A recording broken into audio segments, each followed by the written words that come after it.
guys, welcome back to my channel and welcome to a new video. Today I am going to review I Let You Go by Clare Mackintosh. I think I've mentioned it before, but I vlogged when I read Clare Mackintosh's I Let You Go, so if you want I'll link it down below or up here somewhere and you can go and watch that. It is quite long. I'm really sorry I ramble too much.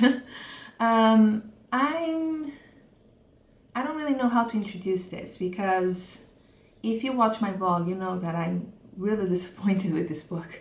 I don't know if you have watched a video in which I review and discuss How Far We Fall by Jane Schmidt, but it is something like that. I advise you to grab yourself a cup of tea because this is going to be long.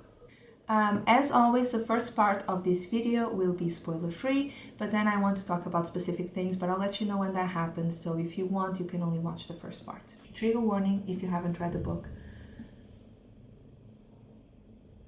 Physical abuse, emotional abuse, animal abuse, rape, and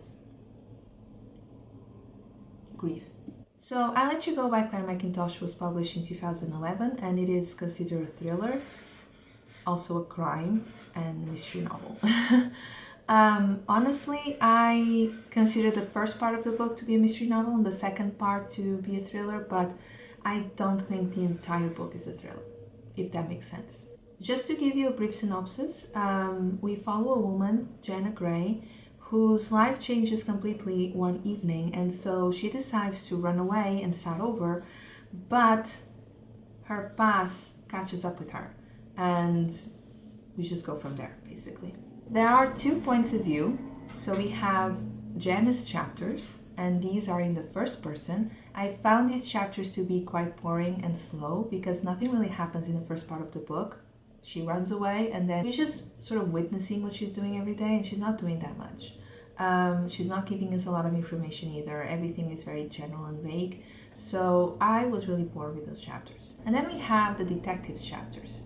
So these are in the third person. I found them a little bit more entertaining, even though they were also kind of slow. The author tried to add some spice by talking about the detectives' relationship with one another and also the detective inspector's family relationship, but it honestly didn't add that much to the book, and it was just sort of there as an extra. But it was still fun. From what I understand, because after I finished the book, I went on Goodreads and I watched some reviews, and a lot of people have talked about the same thing, about the different points of view, but the majority prefers Jenna's chapters, but I actually thought that they were quite annoying. I thought her character was annoying and very, very boring because we don't get a lot from her throughout the entire book, which is very weird because she is the focus. This is not a spoiler, it happens right away. There is an accident in the first like 3 or 4 pages of the book, and that's why we have detectives here, right? The problem is, I thought the accident was going to be the focus of the book, but it's not. The accident is completely disregarded, and we just don't really follow the process of, you know, everything that involves the accident. I don't want to say too much because I don't want to tell you how Jenna is involved in this accident. I thought the language was quite repetitive. When we read Jenna's chapters, she's constantly describing her breathing. And this is fine if it happens once or twice, but then if it's always the same, and the same thing is happening over and over, then you don't really have to describe it again. I don't know if this breathing description was there just to give you a more vivid description of what was going on. In all honesty, the only thing that I saw was Jenna and her breathing changing all the time, being very inconsistent because something minor happened. It's really hard to talk about a thriller without spoiling the stories, so this is it. This is the spoiler-free part. I'm not going to say anything else because I don't want to ruin the book for you.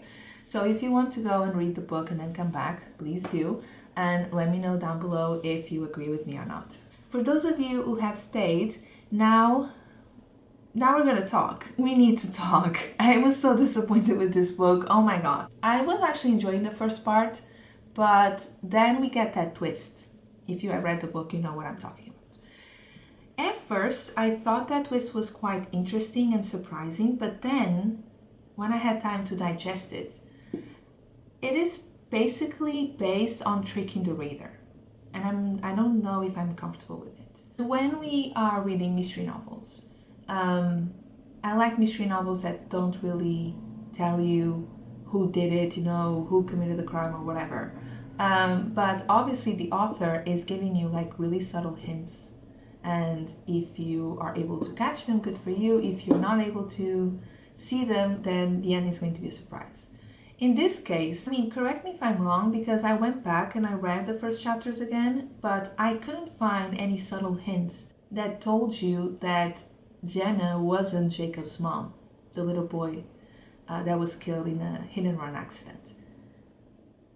I just didn't see it, and I think I read one review in which a person said that it was completely obvious. It wasn't obvious to me, but let me know if I missed something, because honestly, maybe it was way too subtle. It just sort of felt like it was based on just tricking the reader, just because they share similarities, Jenna and Jacob's mom. And I mean, it's really easy and it's just normal for you to believe that Jenna is his mom. I mean, I don't know, maybe I missed it, but I felt, at first I was okay with it, but then, yeah, I don't know if I am okay with it. It's just,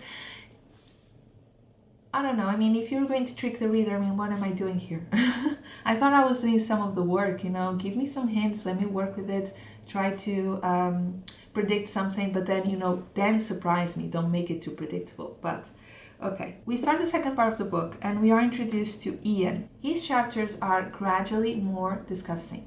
I actually think that's a good thing, because it just means that the character like sort of fulfilled its purpose, because you're supposed to feel uncomfortable. You're supposed to hate this guy. So, you know, while you're reading his chapters, you understand that something is wrong here, and he's actually trying to justify his actions and why he's violent and why Jenna deserves to be punished. But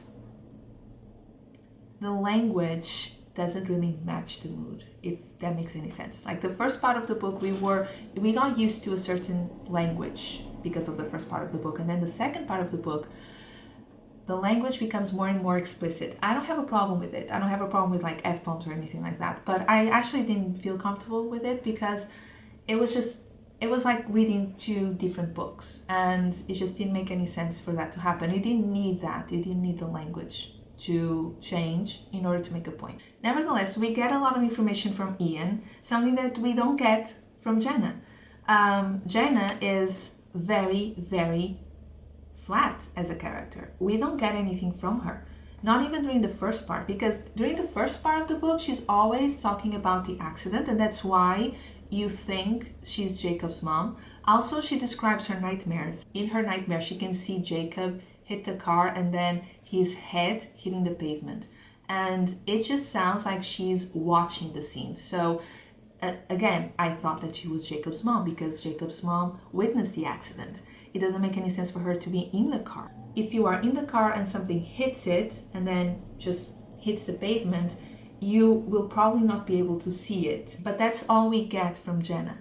She's talking about the accident over and over, and she is describing her breathing because it becomes really inconsistent when she's thinking about it, when she sleeps, when she wakes up.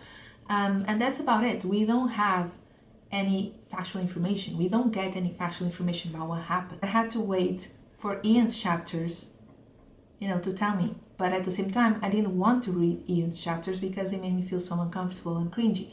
And I know that that's, you know, the idea. You're supposed to feel like that because he is disgusting. But at the same time, I mean, it was like, you know, you have to take your medication to get better, but it's so awful. I don't want to do it.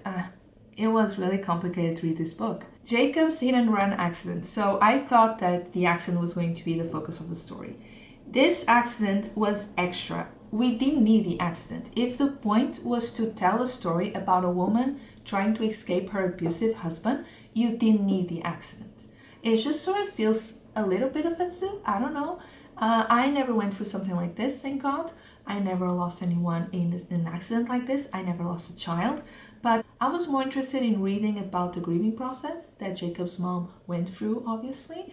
I was more interested in, the technical part of the investigation. I love when, they use a lot of, cop jargon and all that, because it's something that I really enjoy, especially when I'm watching detective shows. And that's not what I got at all. They mention the accident, they say they really want to solve it, but they don't have any leads, and they're just waiting, basically. They actually have to stop the investigation because it's been like a year and they don't have any leads, and they just have to move on because that's, what detectives have to do from time to time. It sort of felt like you didn't need to kill a kid to do this.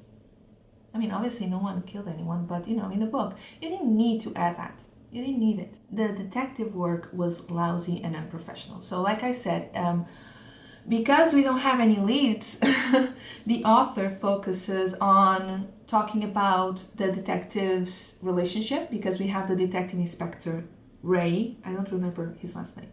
And then we have his partner, Kate Evans, I think. And he's much older. She's a young detective. She's very eager. She wants to solve the case. She gets way too connected to the case, if that makes any sense. As the detective inspector, I think it was his job to sort of guide her to think, okay, look, I know you want to solve this case, but you have to learn that you're not going to solve everything. And, a lot of criminals are going to walk free because we won't be able to find them. And you have to be okay with that. I think that's his job as like her superior. But no, she decides to continue working on the case when she's not working on something else after hours. And instead of trying to persuade her not to do that, because,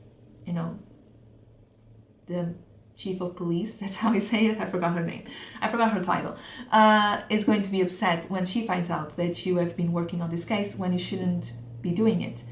No, he decides to join her, and they start sort of this relationship. They don't have a relationship. They kiss once, but they don't have a relationship. They start like flirting with each other. And Ray is much older. He has a family, has 2 kids. His wife decided to quit the force because she wanted to stay home with the kids, but now she's thinking about going back to work because now they're old enough and it is easy to manage their family life. And this guy is just constantly thinking about Kate. I mean, he's like a 15-year-old boy. She walks in and he's like, oh my God, I'm feeling so nervous. It's ridiculous. And Kate, apparently, she doesn't really care. She's like, oh yeah, we kissed, I'm sorry, like it doesn't happen again. And, she moves on. When they find out, because I don't even remember how they did that, it has something to do with the car. They went over the freaking car, I don't know. They went over the car so many times and they never got anything. And then all of a sudden, oh yeah, here's a lead. So they find out about Jenna and they go there and they arrest her.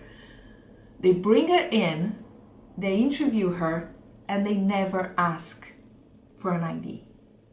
They never ask for an ID. They never check the system, to learn more about her background and all that.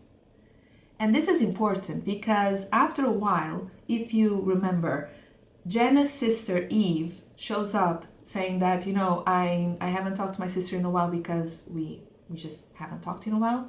But her husband is looking for her, and I think that he's very violent, and I'm afraid something's going to happen to her, so I want to report her as a missing person. Her name is Jennifer. And that's it. I think she might have said the last name, I don't know, but her name is Jennifer. And Kate, she was the one who took the statement. Kate never stopped to think, well, but tell us more. Let's check the system. Maybe there's a photo. I mean, let's try to find out who this Jennifer is. But Eve was also an idiot because she never said, my sister's name is Jennifer, but she goes by Jenna. Her maiden name is Gray, but she's married to Ian Peterson. So she actually changed her last name. And they would be like, Jenna Gray, oh my God. No, nothing like this happens. Nothing like this happens. They never ask for an ID. Eve never stopped to think, I should explain more about Jenna, because maybe just saying that her name is Jennifer is not enough. So before her trial, or like 5 minutes before she hears her sentence, Ray walks in like, stop the trial. I'm going to put on sunglasses, but this is what I picture. He finds out that she's running away from an abusive husband, and it probably has something to do with the accident, so he has to stop the trial, right? So he opens the doors and he's like, stop the trial. New information came to light. This is literally what happened. I mean, this is how I picture it, just American cop show, just, I know the truth now. I just realized that you're Jennifer. Oh my God, why didn't you say anything? I mean, you have to work with us. It was ridiculous. They literally realized that Jenna is Jennifer, Eve's sister, and they basically realized she has been running away from her husband, who is violent, and they actually go to this place called the Domestic Abuse Unit in the police station, right? And there's a file. They have a file about Ian and Jenna. I don't know, if you had asked for an ID and checked the system, maybe, just maybe, you would know. I honestly, like, Ray goes on and on about getting a promotion. You shouldn't get that promotion, buddy. You shouldn't. You don't know what you're doing. I mean, I don't know how things work in the UK, but if I have to go down to the police station, even if I'm not being accused of anything and I have to go there to talk to them, they're gonna ask for my ID. And then obviously you also have the cliche of letting her go while her husband is still looking for her. And they say, oh, it's okay because we're gonna get him. It's fine, so you can go home. And she is living in a cottage in Wales, like in the middle of nowhere. And obviously he knows where she lives and he goes there.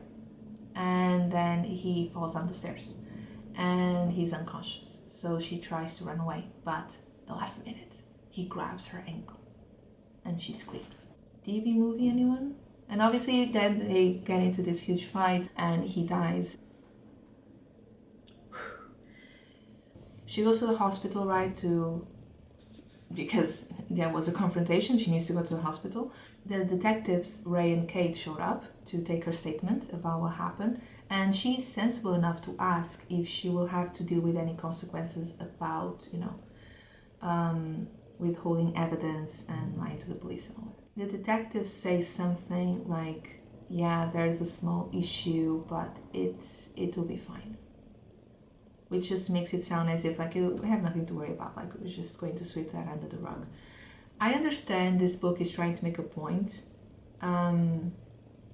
about abusive relationships, domestic violence and all that, victims/survivors, but still, the thing is, if this book was about Jenna's abusive marriage, that would be one thing.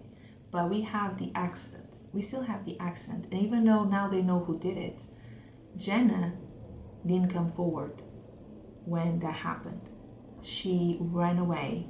She hid evidence from the police. She lied to the police. And I can't help but think that Jacob and his mom deserve better. And I think that she still has to deal with the consequences of having lied and withholding evidence and all that. Like I said, if you wanted to write a book about an abusive marriage, about an abusive relationship, and about a woman who is running away because she doesn't want to, go through the same thing that she's been going through every day, and she's trying to start over, it would make perfect sense. But in this case, you have Jacob's accident, which is, very important in my book. I thought it was very important. And it's just completely disregarded. This person, I don't know if this is considered a crime, like hiding stuff from the police. And, I don't know if it's considered a crime. I mean, I don't know if crime is the correct term. I don't know, but I know that it is a problem, and you have to deal with the consequences of your actions.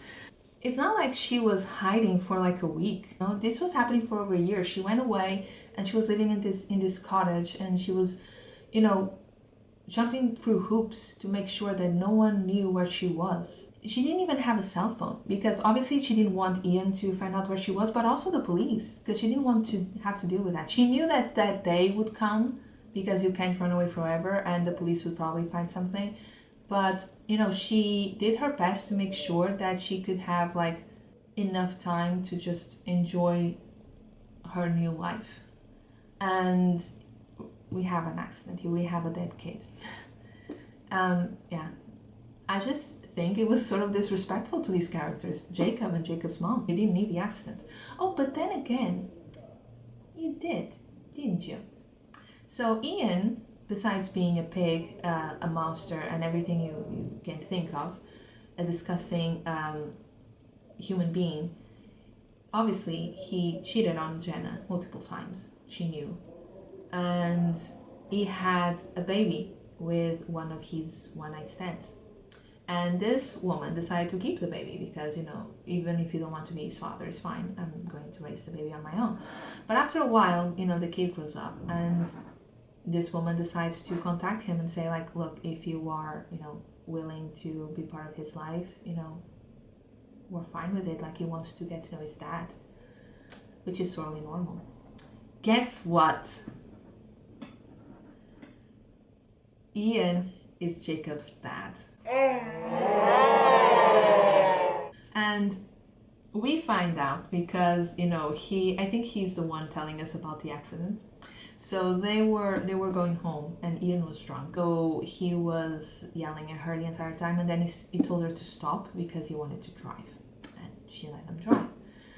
And it was raining, and you couldn't see anything in front of you. It just happens that they were on Jacob's street, the exact moment his mom and Jacob are, you know, getting home.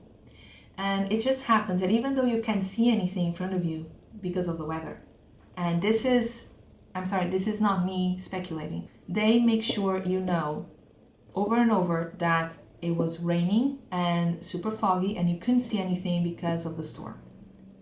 And that's why there were no witnesses besides Jacob's mom, because even if you were looking out the window, you couldn't really see clearly. But somehow Ian, who is drunk, sees Jacob's mom and Jacob, and he says, oh, no, he doesn't say this, but he thinks, oh, that's my one-night stand, and that's my kid, and she wants me to be part of the kid's life now, but I don't want that. So what am I going to do? Oh, I know. Let's hit him with a car. This is not me speculating. He actually goes through this process, you know, he actually thinks about it. It's not like, oh, he hit someone by accident and then it just so happened that it was his son. No, he actually saw Jacob, and he decided to go for it. I think it was trying to do too much. He was trying to talk about a very sensitive subject, because, you know, domestic violence and abusive relationship, that is a big subject. But at the same time, you know, he couldn't really do it because there was just so much to worry about. For example, you feel sorry for Jenna at first because you think she's Jacob's mom, but then you find out that she isn't and you don't like her anymore. But then again, you know that she's a victim of abuse, so now you like her again, you feel compassionate. But then you find out that she's lying and she's trying to let this guy get away with it because she prefers to go to prison than having to face him or talk to the police about what happened. So she actually wants to just go to jail instead. So it's really hard to feel compassion. It's really hard to feel for this woman. She's very inconsistent as a character. When she's talking to her barrister before the trial, the woman is trying to, you know, find a way to reduce her sentence. Even though she will most likely be found guilty, we can still try and get you a different sentence, so it's not so bad. And Jenna is surprised that criminals get this opportunity, that barristers would fight for criminals who have admitted to the crime to get reduced sentences. And I'm like, where do you live? I mean, yeah, you've never watched a show, like a TV show, a series, a film or something, you always have like two lawyers. And one of them is trying to defend the person who did it, even though sometimes they confess it to the crime. And she's shocked because she thinks that it is corrupt and oh my god, this is our justice system? And I'm very confused about that. But the worst part is that she's actually considering going to prison because it is just easier to do that, but Ian will still be out and doing what he did to her, and probably worse, to somebody else. Also, and this is very important, we know that she had trust issues. Her mom just sort of separated from their dad, and she didn't want their dad to be part of the kid's life, so Jenna didn't have chance to spend time with her dad growing up. And when she contacted him, he said that, you know, let's not do this because, you know, the past is the past. He basically didn't want to be near her, like he had a new family. He didn't want his old life to be a thing now. And Jenna, obviously, she developed these trust issues. But when she's in the hospital after Ian died, Eve goes there and they sort of patch things up. It's just weird. Eve sort of says that it is understandable that you went through something like this with your husband and that you let it happen for so long because you were just like our mom. And then Eve tells her that their dad used to hit their mom and Jenna didn't know, and that's why her mom, you know, decided to kick him out. And Eve actually witnessed when their dad hit her mom. And Jenna takes it as, oh, now everything's explained. Now I understand why I would get involved with someone like this and think it's okay. Almost as saying that being a victim of domestic abuse is like genetic. That made me feel so uncomfortable, and I think a lot of people would feel offended, and it was just, I think it was kind of disrespectful. I don't have a degree in psychology, but I don't really think that is that obvious, that, you know, just because your mom or someone from your family went through something like that, it is explained why you also went through something like that and why you let it happen. You're a victim because of genetics. You were not a victim of somebody else's actions, so Ian's actions towards her. You were a victim of genetics. I didn't like it at all. It was the worst part of the book, in my opinion. That's it, guys. Sorry if I got way too passionate about this. I'm overall just upset. So that's it for today, guys. I hope you enjoyed this video, and yes, I wouldn't recommend this book to you. So I hope you enjoyed the video anyway. Let me know down below if you agree with me or not, and I'll talk to you soon. Bye.